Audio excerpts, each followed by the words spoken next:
ಕರ್ನಾಟಕದ ಉಡುಪಿ ಜಿಲ್ಲೆಯ ಕುಂದಾಪುರದಿಂದ ಸುಮಾರು 35 ಕಿಲೋಮೀಟರ್ ದೂರದಲ್ಲಿ ಪಶ್ಚಿಮ ಘಟ್ಟಗಳ ದಟ್ಟವಾದ ಕಾಡುಗಳ ನಡುವೆ ಇರುವ ಸುಂದರ ತಾಣವೇ ಕಮಲಶಿಲೆ.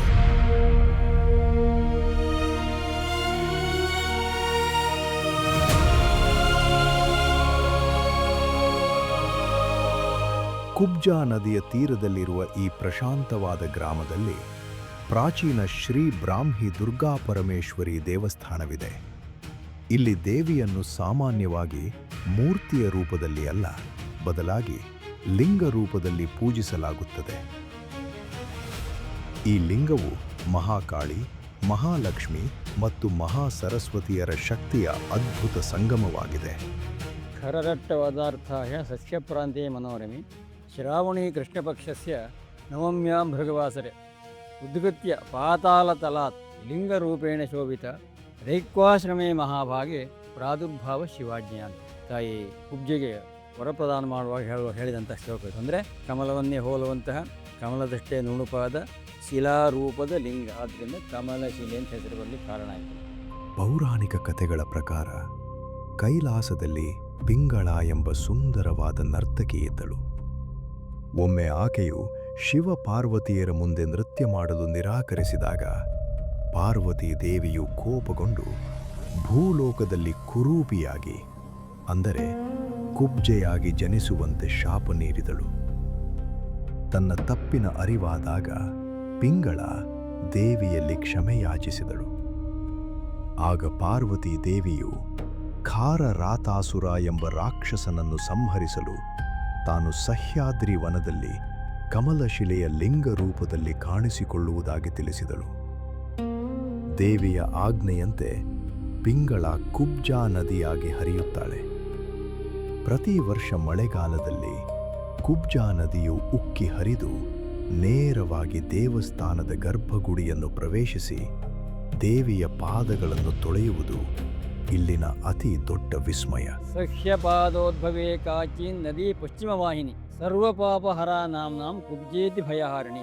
ಸರ್ವರ ಪಾಪವನ್ನು ತೊಳೆಯಬಲ್ಲಂತಹ, ಸರ್ವರ ಭಯವನ್ನು ನಿವಾರಣೆ ಮಾಡ್ತಕ್ಕಂಥ ಸಹ್ಯ ಪರ್ವತದಲ್ಲಿ ಹುಟ್ಟಿ ಪಶ್ಚಿಮ ಮುಗಿ ಸೇರುವಂಥ ಈ ನದಿಗೆ ನಿನ್ನ ಹೆಸರು ಅಜರಾಮರವಾಗಿರಲಿ ಅಂತ ಹೇಳ್ತಾರೆ. ತಾಯಿಯಲ್ಲಿ ಒಂದು ವರ ಬೇಡ್ಕೊಳ್ತಾಳೆ, ಅಮ್ಮ ನಾನಾಗಿ ಬಂದು ನಿನ್ನನ್ನು ಸ್ನಾನ ಮಾಡಿಸುವಂಥ ಒಂದು ಅವಕಾಶವನ್ನು ಕೊಡುವು ಅಂತ ಹೇಳ್ತಾರೆ. ಅಂದಿನಿಂದ ಇಂದಿನವರೆಗೆ ಪ್ರತಿ ವರ್ಷಕ್ಕೊಮ್ಮೆಯಾದರೂ ನದಿಯಾಗಿ ಬಂದವಳು ಒಳಗೆ ಲಿಂಗವನ್ನು ತೋರಿಸಿ ಹೋಗುವಂಥದ್ದು ಸಂಪ್ರದಾಯ.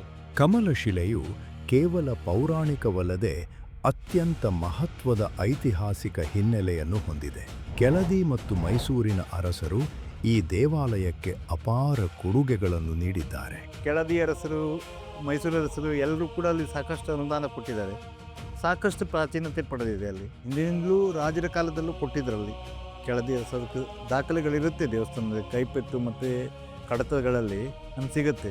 ಹಿಂದೆ ಇಲ್ಲಿ ಕೆಳದಿ ಮಹಾರಾಜರು ಮತ್ತು ಇಕ್ಕೇರಿ ಸಂಸ್ಥಾನದವರು, ಮೈಸೂರು ಮಹಾರಾಜರು, ಈ ಹಿಂದೆ ಇಲ್ಲೆಲ್ಲ ಆಭರಣಗಳಲ್ಲಿ ಗಂಡಬೇರುನೊಡ ಚಿಹ್ನೆ ಇದೆ. ಆಮೇಲೆ ಇಕ್ಕೇರಿ ಸಂಸ್ಥಾನದವ್ರ ಹೆಸರಿದೆ.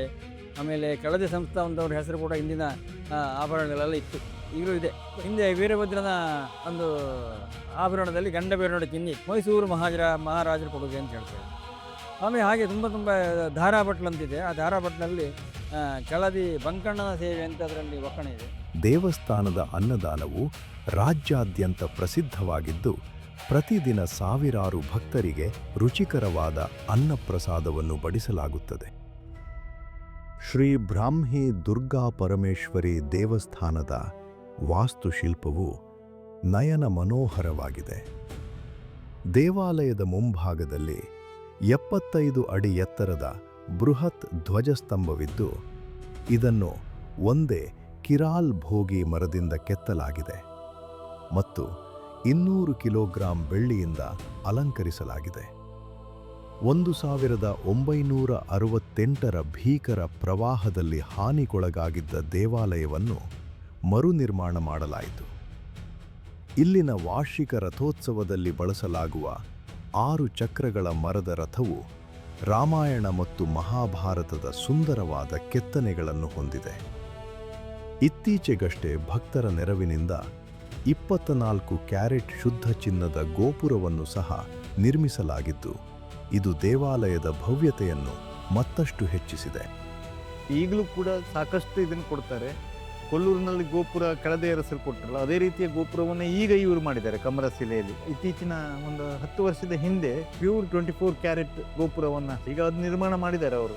ಶ್ರೀ ಬ್ರಾಹ್ಮಿ ದುರ್ಗಾ ಪರಮೇಶ್ವರಿ ದೇವಿಯ ಜೊತೆಗೆ ಈ ದೇವಾಲಯದಲ್ಲಿ ಇತರ ಶಕ್ತಿಶಾಲಿ ಪರಿವಾರ ದೇವತೆಗಳೂ ಇವೆ. ದೇವಿಯಷ್ಟೇ ಸಮಾನ ಪೂಜೆ ಸ್ವೀಕರಿಸುವ ಆಕೆಯ ಮಗ ವೀರಭದ್ರ ಹಾಗೂ ಅವನ ಉಗ್ರತೆಯನ್ನು ಶಮನ ಮಾಡುವ ಬೀದಿ ಗಣಪತಿ ಇಲ್ಲಿನ ಪ್ರಮುಖ ಆಕರ್ಷಣೆ. ದೇವಿಗೆ ಶರಣಾಗಿ ಕ್ಷೇತ್ರ ರಕ್ಷಕನಾದ ಕೇರಳದ ಮಂತ್ರವಾದಿ ಮುಂಡಂತಾಯ ದೈವ ಹಾಗೂ ಈಶ್ವರ, ಸುಬ್ರಹ್ಮಣ್ಯ, ಮಹಾವಿಷ್ಣು ಮತ್ತು ನವಗ್ರಹಗಳ ಸನ್ನಿಧಿಗಳು ಇಲ್ಲಿದ್ದು ಭಕ್ತರನ್ನು ಹರಸುತ್ತಿವೆ. ಕಮಲಶಿಲೆಯ ಇನ್ನೊಂದು ವಿಸ್ಮಯವೆಂದರೆ ದೇವಿಯ ಪವಿತ್ರ ಲಿಂಗ. ತಿಂಗಳಿಗೆ 2 ಬಾರಿ, ಅಂದರೆ ಏಕಾದಶಿಯ ದಿನ, ದೇವಿಯ ಲಿಂಗಕ್ಕೆ ಹೊಸ ಮಣ್ಣನ್ನು ಅಥವಾ ಮೃತ್ತಿಕೆಯನ್ನು ಲೇಪಿಸಲಾಗುತ್ತದೆ. ಕಮಲಶಿಲೆಯಲ್ಲಿ ಇಲ್ಲಿ ದಿವಸಕ್ಕೆ 5 ಪೂಜೆ ಆಗಬೇಕು. ತ್ರಿಕಾಲ ಬಲಿ, ಉಷಕ್ಕಾಲ, ಪ್ರಾತಃಕಾಲ, ಮಧ್ಯಾಹ್ನ, ಪ್ರದೋಷಕಾಲ, ರಾತ್ರಿ. ಪ್ರತಿ ದಿವಸ 5 ಪೂಜೆ ಆಗಬೇಕು. 3 ತ್ರಿಕಾಲ ಬಲಿ, ಮಧ್ಯಾಹ್ನ, ರಾತ್ರಿ, ಬೆಳಗ್ಗೆ ಬಲಿ, ಕಲ್ಲಿಗಳಿಗೆಲ್ಲ ಬಲಿ ಹಾಕುವಂಥ ಒಂದು ಸಂಪ್ರದಾಯ ಕೂಡ ಇದು ಅನೂಚಾನವಾಗಿ ನಡೆದುಕೊಂಡಂತಹ ಒಂದು ಕ್ರಮ. ಇನ್ನು ಒಳಗಡೆ ಲಿಂಗಕ್ಕೂ ಮತ್ತು ಪಾಣಿಪೀಠಕ್ಕೂ ಮಧ್ಯೆ ಕೆಂಪು ನೋಡಿದ್ದೀರಿ, ಕೆಂಪು ಕಮಲಶಿಲೆಯಲ್ಲಿ ಮಾತ್ರ ನೋಡಲಿಕ್ಕೆ ಆಗ್ತಾ ಬಂದಿರುತ್ತೆ. ಪ್ರತಿ ಏಕಾದಶಿ ಆ ಮಣ್ಣನ್ನು ತೆಗೆದು ಪುನಃ ಆ ಮಣ್ಣನ್ನು ಹರಗೊಳಿಸಿದ ಮಣ್ಣನ್ನು ಅಲ್ಲಿ ಲೇಪ ಮಾಡ್ತೇವೆ. ಅದಕ್ಕೆ ಮೃತ್ತಿಕಾಷ್ಟ ಬಂದ ಅಂತ ಹೇಳ್ತೇವೆ. ಅದನ್ನು ತೆಗೆದು ಹೀಗೆ ಚಿಕ್ಕ ಚಿಕ್ಕ ಉಂಡೆಂತಾಗಿ ಮಾಡಿ ಮೂಲ ಪ್ರಸಾದ ಅಥವಾ ಮೃತ್ತಿಕಾ ಪ್ರಸಾದ ಅಂತ ಕೊಡ್ತೇವೆ. ಅದು 15 ದಿವಸಗಳವರೆಗೆ ಎಲ್ಲ ಅರ್ಚನೆ ಪೂಜೆಗಳನ್ನು ತೆಗೆದುಕೊಂಡು ತಿಂದ್ರೆ ಅದು ತಾಯಿಯನ್ನೇ ಒಪ್ಪಿಕೊಂಡದ್ರಿಂದ ಅದಕ್ಕಷ್ಟು ಮಹತ್ವವಾದ ಒಂದು ಶಕ್ತಿ ಇದೆ ಅಂತ ಜನರ ಭಾವನೆ. ದೇವಾಲಯದಿಂದ ಕೇವಲ 1 ಕಿಲೋಮೀಟರ್ ದೂರದಲ್ಲಿ ದಟ್ಟಾರಣ್ಯದ ಮಧ್ಯೆ ಸುಪಾರ್ಶ್ವ ಗುಹೆ ಎಂಬ ಅದ್ಭುತವಾದ ನೈಸರ್ಗಿಕ ಗುಹೆ ಇದೆ. ಮಹರ್ಷಿ ಶಂಕರಾಚಾರ್ಯರು ಮತ್ತು ಸುಪಾರ್ಶ್ವ ಮಹಾರಾಜರು ಇಲ್ಲಿ ತಪಸ್ಸು ಮಾಡಿದ್ದರು ಎನ್ನಲಾಗಿದೆ. ಗುಹೆಯ ಒಳಗೆ ಬೆಳ್ಳಿಯಿಂದ ಮಾಡಿದ ಸುಂದರವಾದ ನಾಗದೇವತೆಗಳ ಸನ್ನಿಧಿ ಇದೆ ಮತ್ತು ದೇವಿಯ ವಾಹನವಾದ ಹುಲಿ ಪ್ರತಿದಿನ ಸಂಜೆ ಗುಹೆಗೆ ಭೇಟಿ ನೀಡುತ್ತದೆ ಎಂಬ ನಂಬಿಕೆ ಇರುವುದರಿಂದ ಅದಕ್ಕೆ ಬೆಚ್ಚಗಿರಲು ಪ್ರತಿದಿನ ದ್ವಾರದಲ್ಲಿ ಬೆಂಕಿಯನ್ನು ಹಾಕಲಾಗುತ್ತದೆ. ಕಮಲಶಿಲೆಯು ಕೇವಲ ಒಂದು ಪುರಾತನ ದೇವಾಲಯವಲ್ಲ, ಇದು ಪ್ರಕೃತಿಯ ಮಡಿಲಲ್ಲಿ ಅಡಗಿರುವ ಅದ್ಭುತ ಆಧ್ಯಾತ್ಮಿಕ ಶಕ್ತಿಯ ಕೇಂದ್ರ. ಕುಬ್ಜಾ ನದಿಯು ದೇವಿಯ ಪಾದ ತೊಳೆಯುವ ಭಕ್ತಿ, ಸರ್ವರೋಗ ನಿವಾರಕ ಮೂಲ ಪ್ರಸಾದದ ಶಕ್ತಿ ಮತ್ತು ಸುಪಾರ್ಶ್ವ ಗುಹೆಯ ನಿಗೂಢತೆಯು ಭಕ್ತರ ಮನಸ್ಸಿಗೆ ಅಚ್ಚಳಿಯದ ಶಾಂತಿಯನ್ನು ನೀಡುತ್ತದೆ. ಪ್ರತಿ ಕಲ್ಲು ಕತೆ ಹೇಳುವ, ಪ್ರತಿ ನೀರ ಹನಿಯು ಆಶೀರ್ವಾದ ನೀಡುವ ಕಮಲಶಿಲೆಯ ಶ್ರೀ ಬ್ರಾಹ್ಮಿ ದುರ್ಗಾ ಪರಮೇಶ್ವರಿ ದೇವಿಯ ದೈವಿಕ ಶಕ್ತಿಯು ನಿಮ್ಮ ಜೀವನದಲ್ಲೂ ನೆಮ್ಮದಿ ಮತ್ತು ಸಮೃದ್ಧಿಯನ್ನು ತರಲಿ. ಕಮಲಶಿಲೆ ದೇವಿಯ ದರ್ಶನದ ನಂತರ ಸಮೀಪದ ಇತರ ಪ್ರಮುಖ ಪುಣ್ಯಕ್ಷೇತ್ರಗಳಿಗೂ ಭೇಟಿ ನೀಡಿ. ಶಂಕರನಾರಾಯಣ, ಕೊಲ್ಲೂರು ಮೂಕಾಂಬಿಕಾ ಸನ್ನಿಧಿ, ಆನೆಗುಡ್ಡೆ, ಗುಡ್ಡಟ್ಟು ಹಾಗೂ ಹಟ್ಟಿಯಂಗಡಿಯಂತಹ ಪವಿತ್ರ ದೇವಾಲಯಗಳ ದರ್ಶನ ಪಡೆದು ನಿಮ್ಮ ಆಧ್ಯಾತ್ಮಿಕ ಪ್ರಯಾಣವನ್ನು ಸಂಪೂರ್ಣಗೊಳಿಸಿ.